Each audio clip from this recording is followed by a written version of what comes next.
God's voice is recorded. మరి దేవుని వాక్యంలో దేవుని యొక్క స్వరము మరి ఆ రికార్డ్ రాయబడి ఉన్నది. It is like a cassette or CD. ఇది క్యాసెట్ లాంటిది లేదా సీడీ లాంటిది.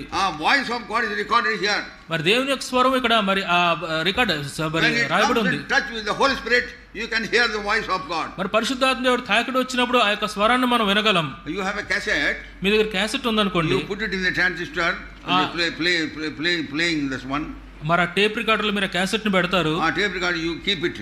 మరి టేప్ రికార్డర్ లోపల మీరు పెడతారు. Then voice will not come. అప్పుడు స్వరం వినపడదు. Then you have to close it and play.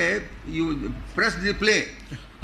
మీరు ఏం చేయాలంటే ఆ యొక్క క్యాసెట్ మూసివేసి ప్లే బటన్ ఉంటుంది, దాన్ని నొక్కాలి. Then what happened? అప్పుడు ఏం జరుగుతుంది? Something touches the tape inside.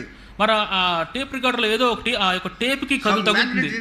Thing touches the tape. ఏదో మ్యాగ్నెట్ అయస్కాంతం లాంటి వస్తువు ఆ యొక్క టేప్ కి తగులుతుంది. And the touch will produce a voice. ఆ యొక్క అది తగిలినప్పుడు స్వరం వినిపిస్తుంది. Same thing happens in the Bible also. అదే బైబిల్ గ్రంథంలో కూడా జరుగుతుంది. It is only with the help of the Holy Spirit you can hear the voice of God.